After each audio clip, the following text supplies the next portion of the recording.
There were deep-sea divers trained by the Navy's experimental school in Florida to endure underwater pressure so extreme that the depths were considered secret.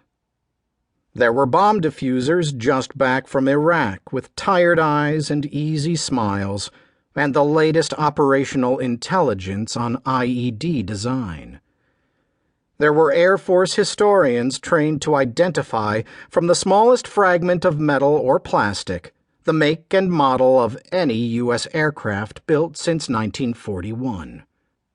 There were forensic scientists who could do the same with bones, studying a single sliver or shard to determine where it belonged in a human body, and the age of the body to which it belonged, and sometimes even the gender or ethnicity. There was a physician on board who specialized in the mystical healing properties of superoxygenated fields.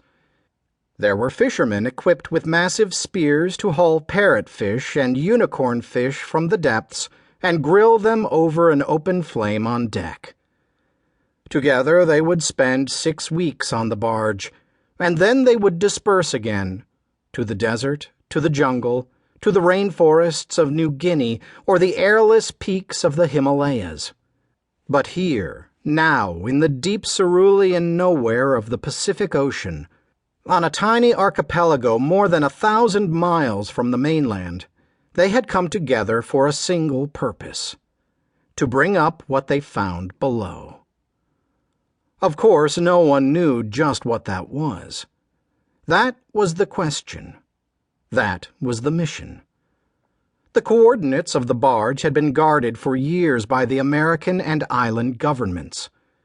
Only a few divers had ever been down, and those who had weren't sure what they'd seen. Or rather, they knew what they had seen, but they couldn't imagine what they hadn't. There were secrets still buried in the sand below, mysteries they had come to uncover.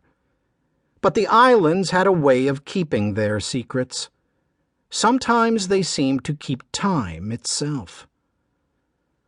On a clear day, the islands appeared to sprinkle the water like 1,000 emeralds on a plate of blue glass, each one glittering and distinct in the brilliant tropical sun. But from the sky, you could see that it was an illusion. The islands were not islands at all. Beneath the surface, they were all fused together into a single underwater mesa, which rose 10,000 feet from the sea floor and leveled off just below the waterline. What seemed to be, from ship or shore, hundreds of individual islands were really just the slight hills and rises on the mesa top, bumps that rose a fraction too high and breached the open air, basking in the equatorial heat and decorating themselves with vines and flowers and carnivorous plants. In between those islands, the water remained shallow over the mesa, a pale blue expanse that shimmered like a ghost against the black ocean all around. The shallow water was warm, too, and brimming with ocean life. 6-foot clams and sea snakes, octopods and sharks, all taking refuge from the surrounding depths. The people of the islands had also come for refuge.